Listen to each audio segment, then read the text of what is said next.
relationship can work if there isn't some level of balance.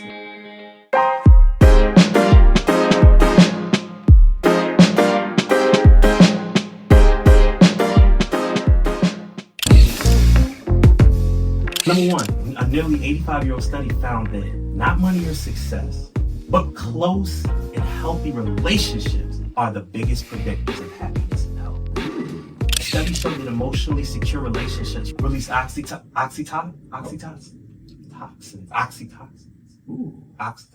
I might have said that wrong. But reducing stress, while unstable relationships increase cortisol, heightening anxiety. So it's literally strong relationships can have, like we talked about, a positive impact on your mental health. And unhealthy and toxic relationships can directly have a negative impact on your mental health, man. I like that, man. I wonder why. Is that a camera? Oh, I forgot. Oh, what up, y'all? I forgot. What's hey, good? We sitting there naturally just talking. Hey, man, I mean, look, I guess since they in the room now, man, we can introduce ourselves, man. I'm Chris Sapp, one half of the mental health boys. The other half, Stephen Foster.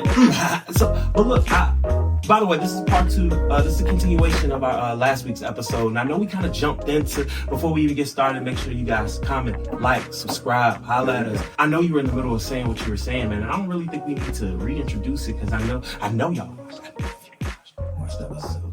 But do you mind continuing? I didn't mean to cut you off. I'm sorry. No, I just know we have guests, you know. Just thinking about, like you said, about relationships. Of course, we kind of touched on like friendship relationships mainly. We like, massage a little of the romance relationships. Just play some of that little Kenny G music, you know what I'm saying? And even with romance relationships, they could be situationships, right? As we say. Yeah. And situationships can, I guess you can actually see them on different levels. Yeah. But it's all on that person's tolerance of the other person, right? Would you say that? Let me rewind real quick to 10 seconds ago. Rewind. Let's talk about situationships, because I don't think we talk about that enough. And I know that we're married, but there are a lot of people in this world they're lonely and they're looking for some type of relationship, and then they unintentionally, and I know spoken about a lot with women, but it happens to men as well.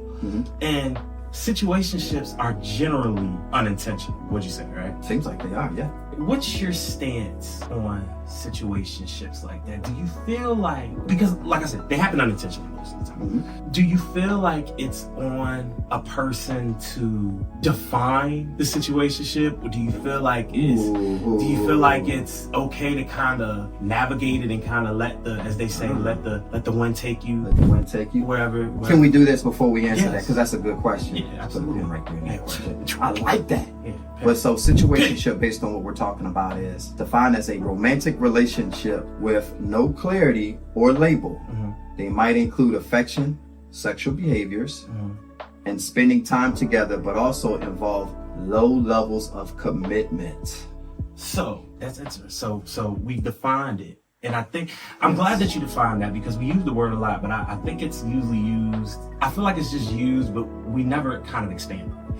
And I hear a lot of people get hurt in situationships. Yes. I wonder why. But here's my question. A lot of it is, like you said, the only thing that's really lacking from a lot of situationships is the commitment. You know what I mean? So when you meet someone, I guess it's always good to lead with intention and say like, hey, but I think that societal standards make it, people always say like, when you meet me, tell me straight up what you want. I respect you more. I'm like, no, you wouldn't. Imagine if a guy came up to a girl and was like, yeah, you know what I'm saying? I really just looking for some fun. Some extracurricular activity, you know what I'm saying? Or imagine if a woman came up and was like, yeah, I'm just, I'm thinking about a few free meals, maybe a little bit of company or whatever. Man. I feel like people, in theory, leading with that sounds ideal, but I don't think people would receive it as well as they claim they would.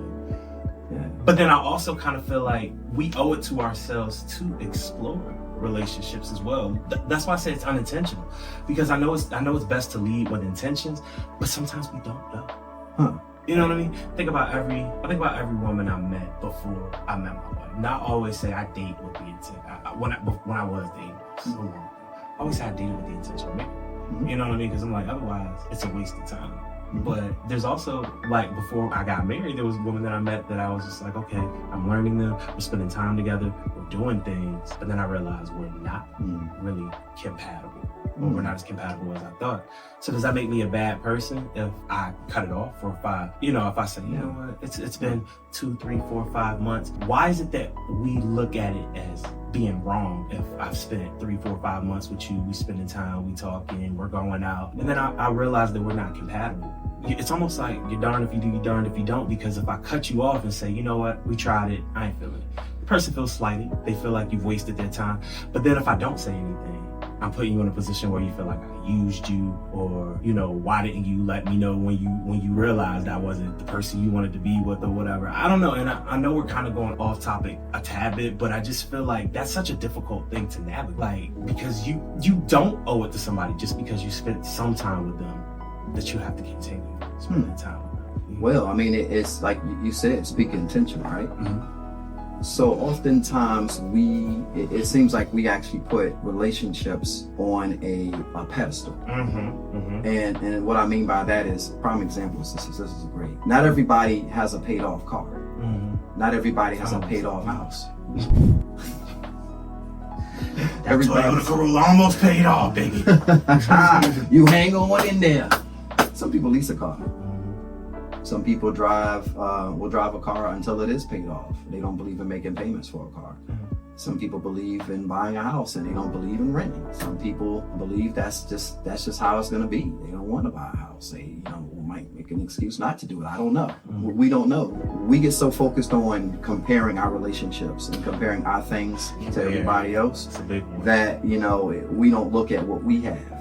To me, a relationship is really, truly, and especially a romantic one, is what you intended to be, what you and that person together, what y'all communicated to be. And I could tell you a lot of things can kind of trickle down and cause that situationship, relationship, whatever it is, to go in the opposite direction when you start allowing other people to start to, influence or even persuade or even put their 2 cents in. There's nothing wrong with advice. However, good advice is when we get it and we share it and we dissect it together. Let's figure it out together. Let's figure out what's gonna work for us. So, as opposed to reaction. You could be reactive, proactive, and in this case, sometimes when we're reactive in a relationship, it could, like you were saying, like a situationship, because a situationship has no clarity, has no label on it. But once it does, what is it? I mean, there it is. It is what they want it to be. So if that person wants it to be still a situationship, what is that to them? I think a big problem, and I think a big mistake that people make with situationships is that they don't realize a situationship, by definition, is still a relationship. You know what I mean? It's still a relationship. And I think a lot of people try to minimize it, but I think anytime, especially when your body is involved as well, but even if it's not, I think anytime you spend time, you spend effort, and you put energy into something, you want something back in return from it. So and like you always tell me, life is about balance. And I think that's a good transition into what we were talking about. No relationship can work if there isn't some level of balance there. Actually, I know we're a little late. I know we're a little late with the facts, man. But can I was waiting for the actual factuals, boy. I got 2 for you today. Okay. Number 1, a nearly 85-year-old study found that not money or success, but that close and healthy relationships are the biggest predictors of happiness and health. I think that's really good, because I know we got the cliche, money doesn't buy happiness, but man, the older you get and the more that like I said, we ain't rich, but we're established. And money has never, like, even with me having more money in my bank account, I still yearn for friendships. I still yearn for relationships. So I understand why. I think that rings true, man. That's so true. No money can buy you love. Can't buy you diamond. Money can't buy you love. Just a karaoke show. Nah. And one more fact, man. Studies show that emotionally secure relationships release oxytocin. oxytocin. I might have said that wrong. But reducing stress, while unstable relationships increase cortisol, heightening anxiety. Oh, wow, bro. So it's literally strong relationships can have, like we talked about, a positive impact on your mental health. And unhealthy and toxic relationships can directly have a negative impact on your mental health. I like that, man. I wonder why. I wonder how stuff like that. So how does it sounds like if you invest in a relationship or relationships, you're going to allow yourself to become more open 100%. to a lot of different things that decrease anxiety and stress. Absolutely. I would say so. That's amazing. Yeah, 100%. Yeah. So now we see why, looking on the outside in, and individuals in their friendship, why they're so happy, why they are the way they are. Yeah, Kind of like the mental health boys. So, look, we had this idea. Jinx. You got it. 1, 3. 1, 2, 3. Oh, on 3. Yeah. 1, 2, 3. I got you. I didn't think I was going back to scissors. All right, so his turn. You got it. Nah, I was actually what you got. I just wanted to be right. So we thought about doing something pretty dope. We were talking, with Kimber. Healthy bosses.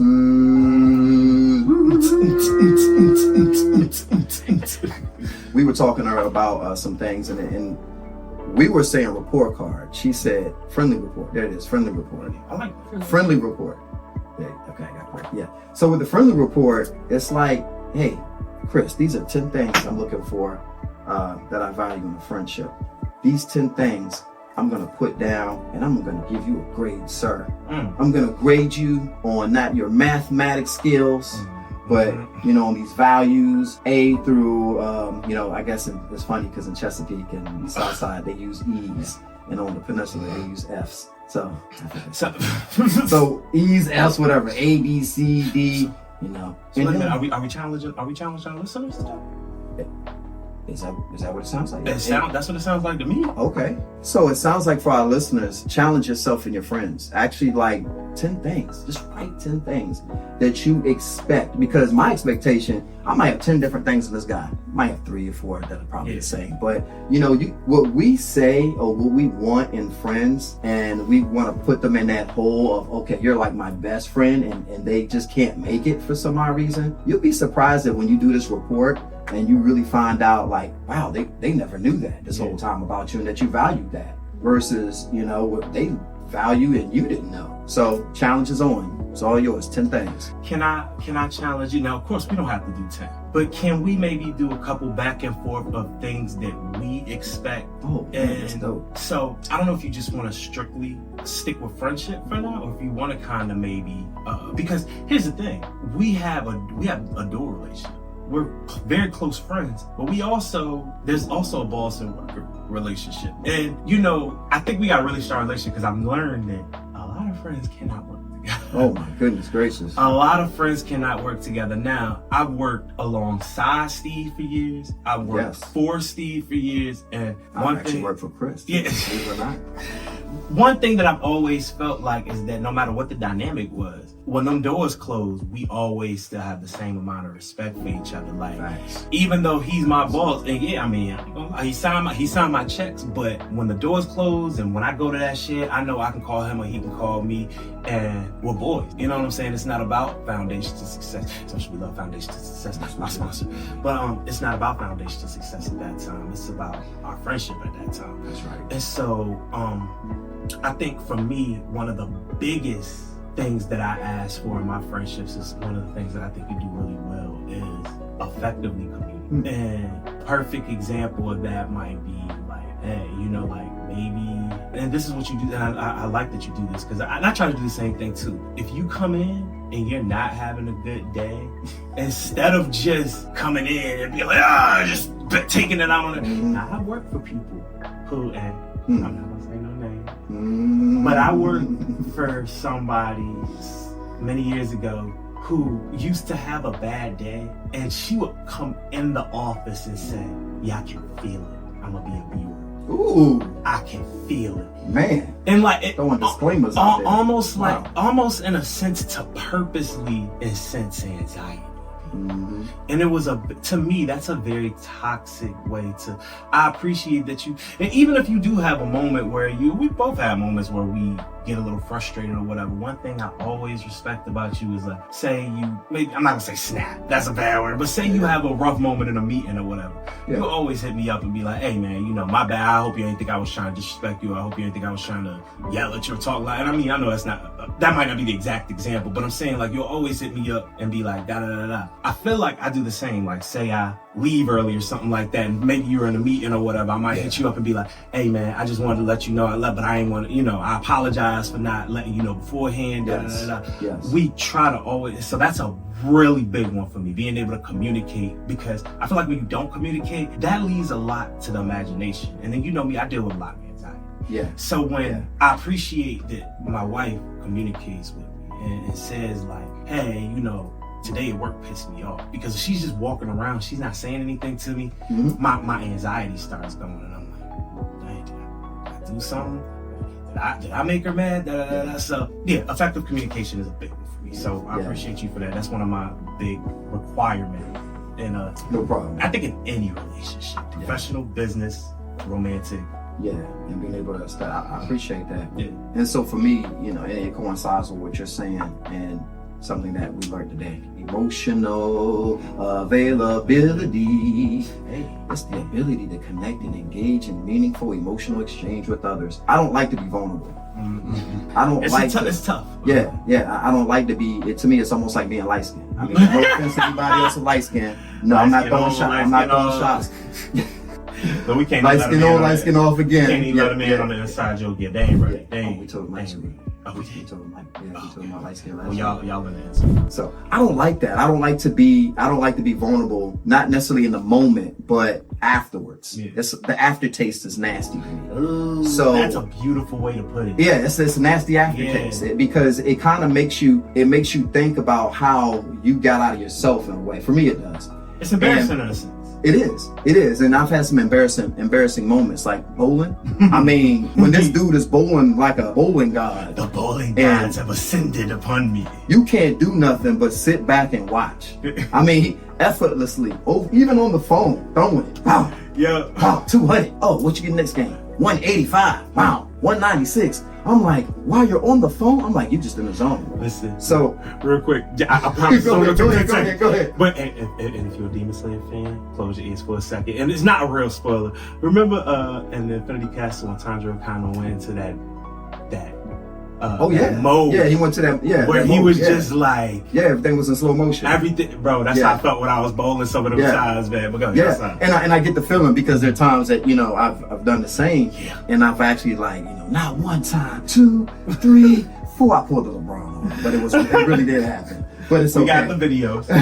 But it's all about, like, for me, like, man, he didn't know what I went through that day. Yeah. He didn't know what was going on. I was looking forward to bowling, but I wasn't looking forward to getting my butt kicked like that. Like, dang. Yeah. You know, like, I'm over here struggling, trying to figure the Lane story. I'm listening to the Lane. She's not speaking. She's speaking another language. I don't have Rosetta Stone. She's speaking Japanese, and I'm trying to speak Chinese or Mandarin or something. That was me in June 2023. I still remember the month. I was like, are you hearing this? And he was so locked in. So it's just like, for that, it was a moment for me to be really vulnerable. And I felt, you know, and so I threw him shade. I'm not going to front, I threw him shade. You know, I'm happy for him at the same time, my conversations are shorter. Yeah. You know what I'm saying? You know, you want anything? I'm good, man. I don't want nothing, bro. I'm good, man. Yeah. You know, so I was kind of throwing him the shade, but, you know, I really thought about it. I processed it for a little bit, you know, but truth be told, this dude already know I'm doing that. I'm not calling him. He probably all smiles, y'all. He like probably smiling ear to ear, waiting for this dude named Steven to call him and say, yo, man, that got a little out of hand, man. You know what I'm saying? I'm sorry, bro. You know what I mean? I got in my feelings a little bit.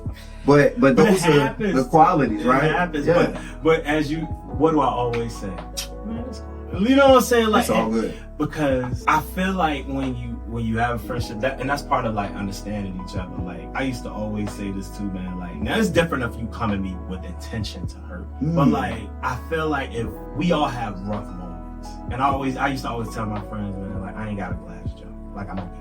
You know what I'm saying? Like, to me, it's nothing but like you just accidentally bumped into me, basically. It happens, man. It Sometimes does. we, you know, I've been guilty of it too. But that's the thing that I respect about us, though. Like, it's never like, man, like, I'll never go home, and I know you don't ever go home. Like, man, Chris beat me in bowling, he da-da-da-da, and I don't want to talk to him no more. He's fired. Can't be beating me in bowling 5 games in a row. You know what I'm saying? But yeah, the ability to not allow it to bleed over into, I don't want to say it because it's real life, but at the end of the day, we're both just having fun. It's real life, but it's not. You know what I'm saying? It's intended to just have fun, man.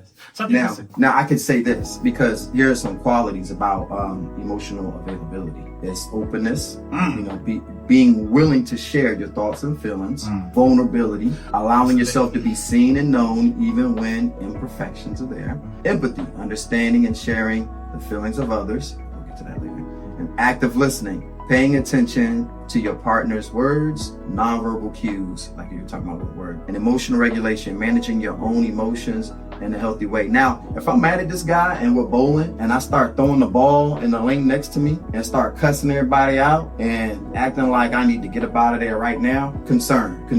That's not of me, something I typically wouldn't do. Now, if you have a friend that typically does stuff like that, then I mean, because let's be honest, I think some of us do.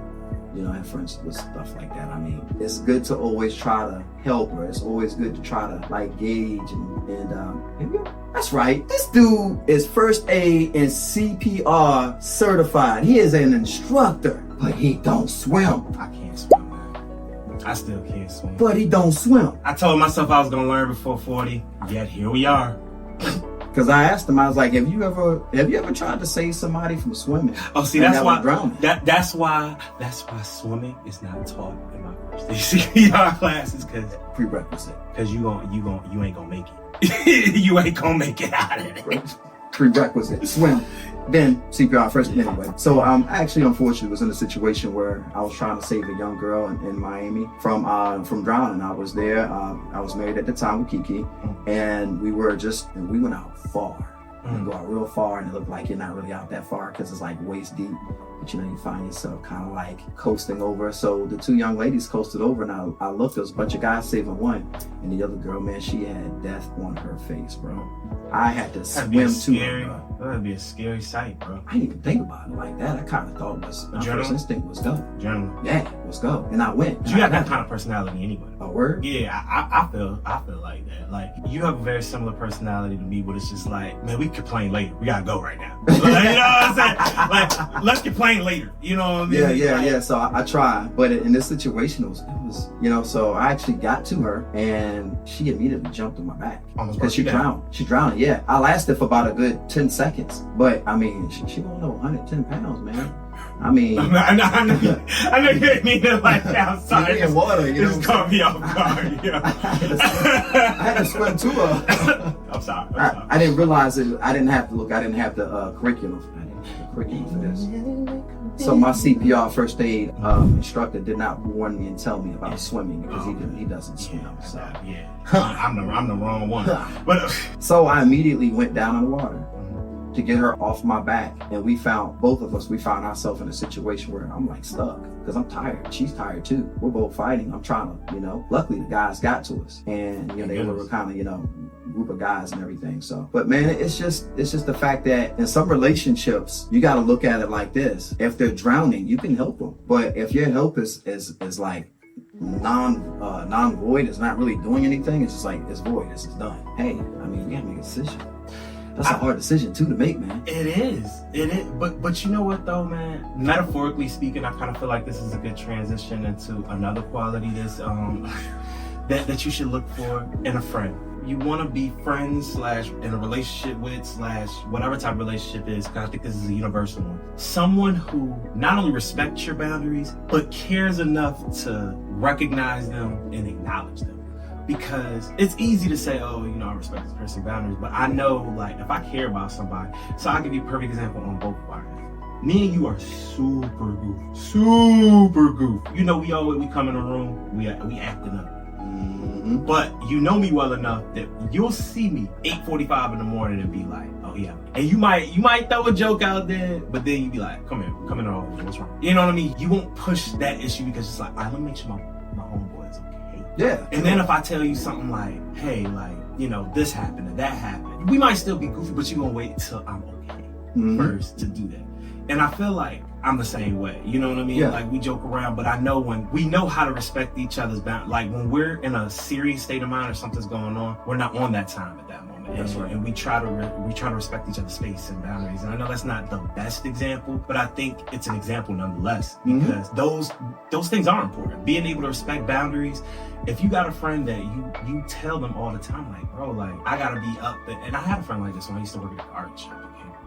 But I used to have to be there at 5 o'clock in the morning. I'm pretty sure I told the story about I used to go to the club and then wake up and stuff. I had a friend, he knew I went to work at 5 o'clock in the morning, still would call me and one like, yo man, can you come scoop me and da-da-da-da. And I would tell him like, bro, like, you know, like I'm trying to get this little bit of sleep that I can. Like, it might not seem like a major boundary violation, but it's a boundary violation nonetheless. Like if I'm telling you like, I really need you not to wake me up at 1, 2 in the morning for trivial things because I gotta sleep to go to work, and you continue to do it anyway. That's somebody who doesn't respect my boundaries. Facts, bro. You know what I mean? So Facts. I think boundaries is respecting the boundaries of the people that you're friends with or in a relationship with or whatever, as well as being with somebody or being friends with somebody who's gonna do the same for you. Because otherwise, as we said before, it becomes unbalanced. Exactly. For me, it's almost like some people can have a group of friends that it just annoys them when they don't they don't have a routine, or when they're not like a schedule, or if they kind of like say, well, I couldn't make it today, so I'm going to try to make it another day. For some people, that's like pivotal in their friendships. I'm not like that. First and foremost, for me, I try and my heart is never to burn bridges. I like to keep the bridges going. Yeah, you know what I'm saying? Yeah, exactly. You never know. So for us, I like that, you know, we are I call it eclectic in a way where, I mean, we can schedule stuff. Like we've consistently been bowling for 3 years now. You know, like, I mean, it has always been the same day. It might be a little longer. I think so, bro. I mean, we like can go 3 back, years, man. and That's like a whole 2 months. That's a whole TikTok reel right there. The long pictures and stuff we got, man. The scores and stuff. When I whooped that butt 5 times in a row. June 2023. I remember that was a sad month. He got the June 2023, man. Yeah, it was a sad month for the house. That was a 5 week too. 5 week month. Weeks, man. Yeah, 5 weeks of blessings for him. Blessing after blessing after blessing after blessing. Came back in July. He did. They went back to the drawing boards on it. Went to the Hashira training arc, you know? Had to train. Tandra was under the waterfall. I was like, on the strike. My man had his whole family at the bowling alley. Spares, strikes, splits, pick them up, 250 games. No, I'm just I love it though. So the eclectic friendship is what I like, meaning we're fluid, like water. I mean, we just kind of like, hey, changing our schedule, we gotta do this. Yeah. Hey, changing our schedule, we got this going on. Hey man, I'm not feeling well to do anything like that, man. You know what I'm saying? So I guess with the eclecticity, if this word. It's a word now? I think it's the understanding part. Yeah.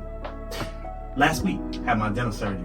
I still wanted to go bowling, but I was just like, I'm not gonna bowl, because now he could have been like, oh man, I was looking forward to this, da da da da. He was like, and you know what he said? I appreciate that you even came out at all. Exactly. You know what I'm saying? It's give and take, man, and that made me want to be there. Shout out to Buddy, by the way. Yeah. Buddy as well. He was just like, well, dang, Chris, he's like, you ain't have to come out, but we glad you're here. Mm-hmm. You know what I mean? Now that could have went a whole totally different way. One thing I did want to mention too, bro. Please stop crashing out on your friends over small stuff. Ooh. Do you know how many, and not even just friends, relationships, bosses, and I thought about that when you talked about burning bridges.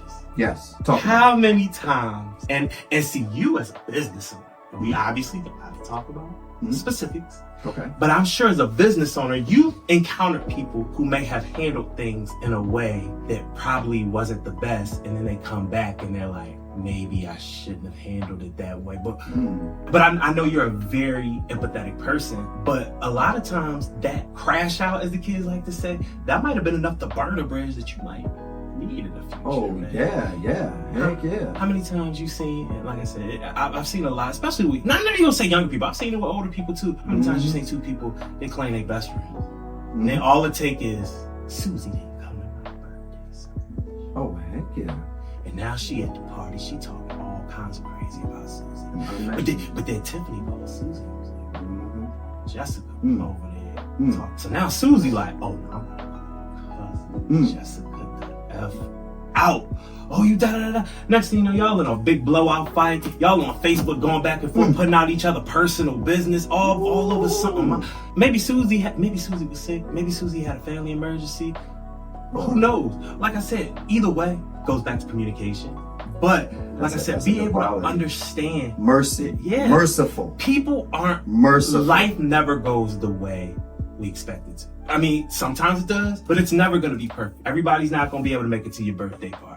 Everybody's not going to be in a perfect mood every day they wake up. Everybody's not going to be smiley and super cheery every time you see them. Give people grace and give people mercy, but make sure that you keep people in your life that also are willing to do it for you. Now, doesn't mean you allow people to abuse you. Doesn't mean you allow people to manipulate you. Doesn't mean you allow people to hurt you. I've seen too many friendships get thrown away because it starts with something super minor. And just because both of y'all are minorly irritated, it leads to some of the biggest blow-ups. And it's just like, now all of a sudden, y'all have, that's y'all, right. Yeah. And that's right. Let's do that word. So the word merciful. Merciful is showing compassion, kindness, and forgiveness, especially towards those who are suffering or have wronged you. Reflecting a willingness to act with understanding and empathy rather than harshness. Merciful is rooted in the ability to understand and share the feelings of others, particularly those who are in need or those that are having some form of distress. That's a good word. That's basically the word that we're talking about is being merciful. I would go as far as saying we lost that as a society somewhere. You ain't lying about that, man. You're right. I'm not trying to get preachy, but like I've seen, we like to pile on for the smallest of things, man. Like, and I can't think of an exact example, but it could be something as simple as maybe somebody had a bad day and they made a bad tweet.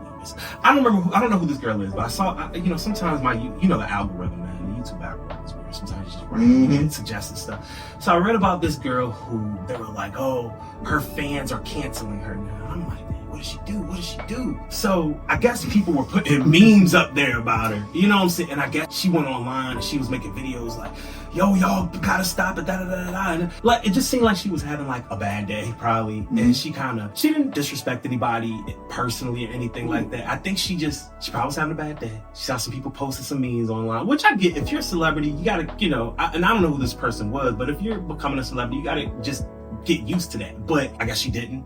She responded wrong, and they were like, all of her fans turned on her. I was like, oh, she's a horrible person, and da-da-da, I knew she was a B, and da-da-da-da, and I'm just like, she didn't even hurt anybody. Like, we're allowed to have bad days, man. Like, yes, we are. I don't know, I just feel like people look at it as fun to jump on people, to cancel people, to see people reach their heights, and then I feel like it's fun for some people to say, let me grab their shoe, just bring them down. Now, that doesn't mean that people don't deserve some kind of ridicule, but I do feel like sometimes we like to take it to the extreme. I feel like we're a society of extreme, Wow. Bro, I like that. You put something in my head that says it's good for us to, like you said, the intent. Because some people want friends like them. Yeah. They don't want friends that are not like them. You can use that in many different forms. Like, some people might say, I just want my friends to be Christians. Some people may be like, well, I want all my friends to be of one gender. Or, I only hang out with, what do you call it? West Side Story. I'm not gonna hang out with the greasers. Leather coats only, you know what I'm saying? Yeah, but we look to identify ourselves, like you said earlier, with certain classifications of people. And that's something that should be spoken. That's something that we need to speak to people, because truth be told, it's almost sounds like what we could do is shoot ourselves in the foot with our friendships and have a higher expectation in friends that really can't do what we want them to do. Yeah. You know what I'm saying? So absolutely. We could save ourselves a lot of invested time by actually just sharing. Hey, look, these are the things that I really want in a friendship. I think we'll stop recording because somebody's calling. But these are the things that I really want in my friendship. However, these are some of the things that I'm willing to bypass as a value. But hey, I might not do that, but maybe that's something I should explore. I'm more of an introvert, so my friends are extroverts. Hey, maybe they'll help you find a way to be more extroverted instead of being introverted. But that could be a goal or something. Go ahead, sir. I was going to ask you a question. Do you feel like you could be friends with somebody that you don't share the same core values? So I'll give you an example. Okay. We obviously have made the decision not to get political on this podcast. But let's just ask broad, do you think it's possible to be friends with somebody who shared two very opposite political beliefs? Do you feel like it's possible to be friends with somebody who, like, say you don't believe in beating your kids and this person does? Where's the line? And see, yes, for me, once again, we're talking about like comparing, because look at those two over there.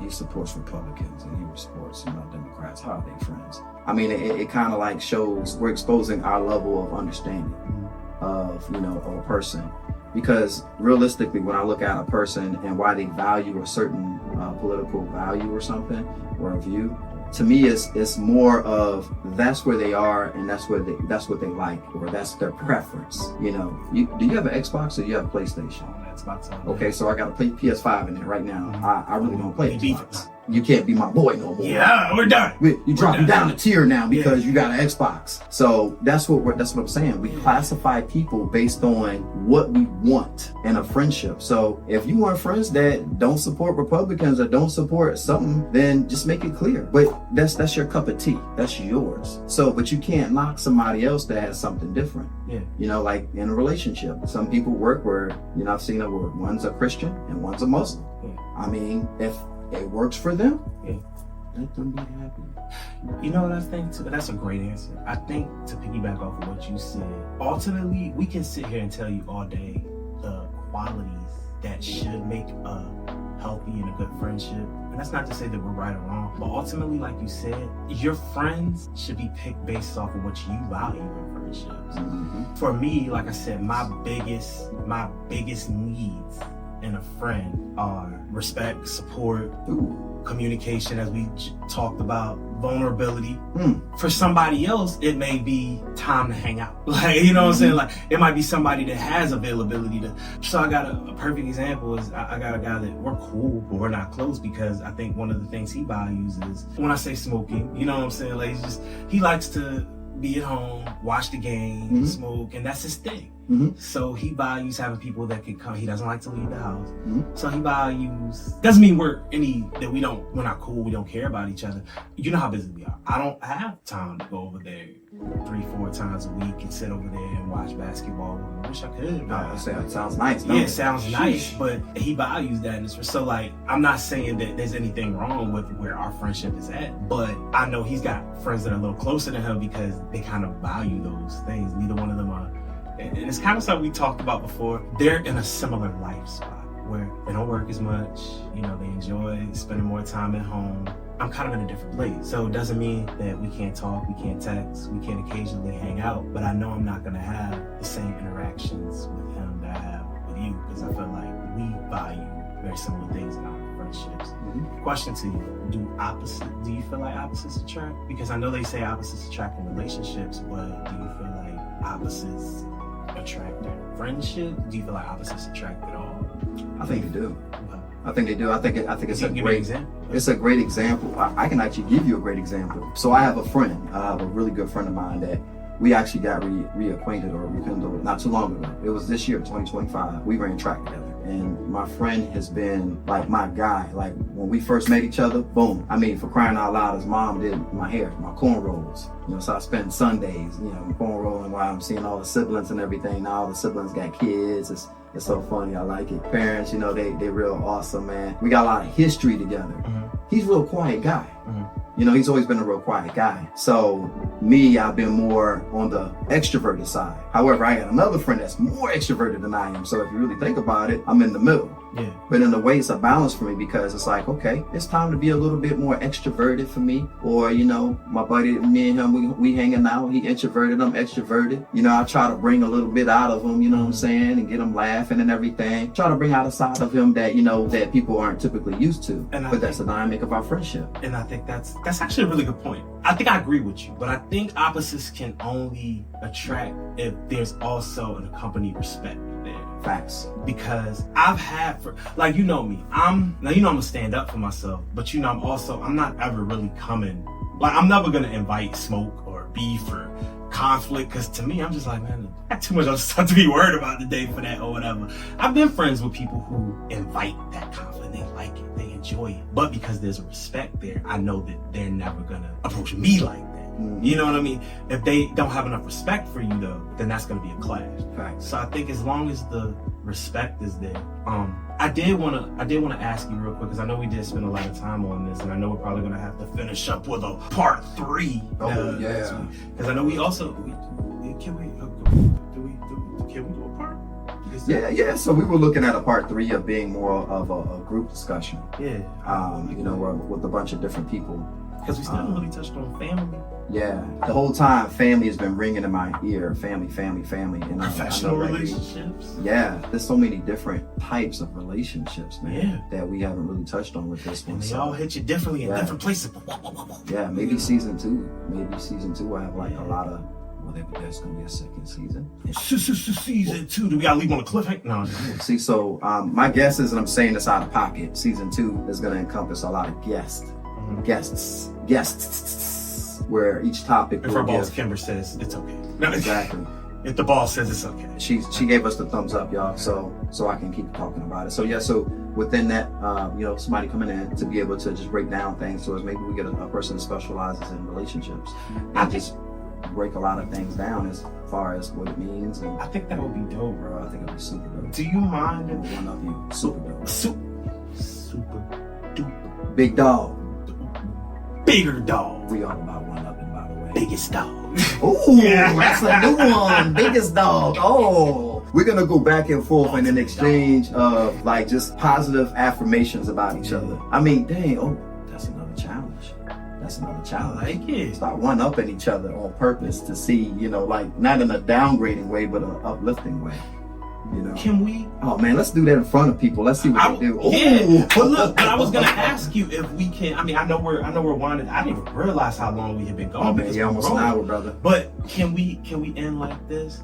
First of all, thank you guys for staying. Thank you guys for sticking around. Please comment. Please subscribe. Holler at us. We want to talk with y'all. Foundations to success. Foundations to success. Foundations to success. .com. But I think it's a good idea. So man, I know we do it all the time, man. But I think that would be a good idea. Can we end with one? And it's probably stuff we've said to each other before. But like one positive affirmation or one positive trait that we want to give each other props for within our friendship, or just being the kind of people that we are. And one of the things that I wanted to give you props for, and one of the things I wanted to say that I value about you as a person, just not as your friend, but as a person, is I've never seen anyone who wants everyone to win as much as you do. I've seen you give opportunities to people that you haven't even known that long, don't even know that well, because you see something in them, or you feel something in them, or you just want to give them the opportunity to grow. And I don't know if you realize how rare that is, but it's rare, man. Like, I've worked with a lot of people in my life, man. And like, I've seen you give opportunities to people young, old, experienced, inexperienced, not in this area, don't know much about the field, know everything about the field, and you're like, yo, we gonna work with you, and if you work hard enough, we gonna make sure, you always make sure that we got opportunities, you know what I mean? And that's really amazing, and it's a really dope quality to have, man. And I just wanted to commend you.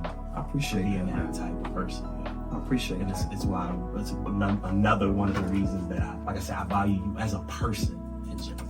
I appreciate that. Absolutely. So you already know I gotta speak on this with you, man. Of course.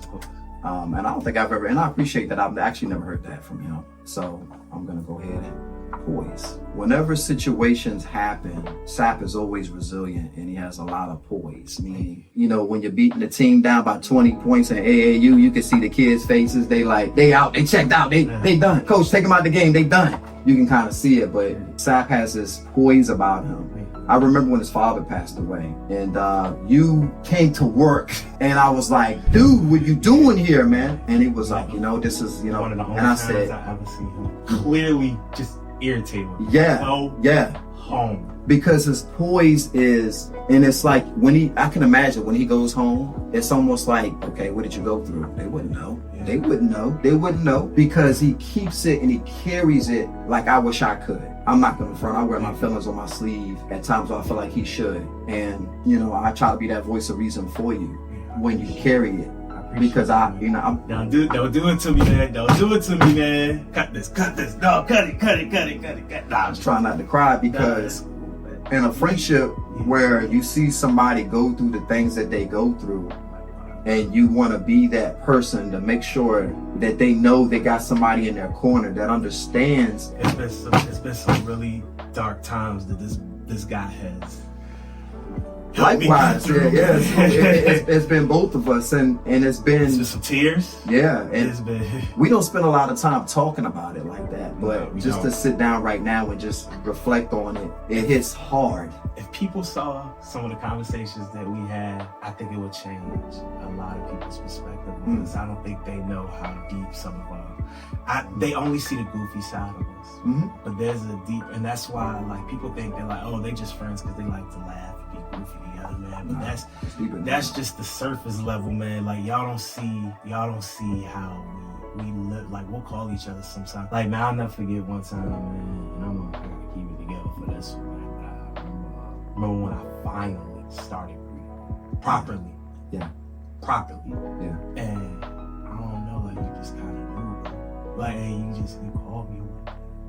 He was like, he was off. He was, and like, I don't even know if you realize like how deep in a quicksand I was at that time, because like you said, like I try to always just come in and like, hey, you know, you get to work, you know, but I know you knew, man. And that was before I ended up, you know, getting some. I went to go see a doctor, and I did get something for it, but like being able to have friends, and of course, shout out to my wife as well. But like I said, she knows how much I appreciate her, but I don't know if I ever got a chance to tell you how much I appreciate you, because me still being here you are one of the people that played a big part in that.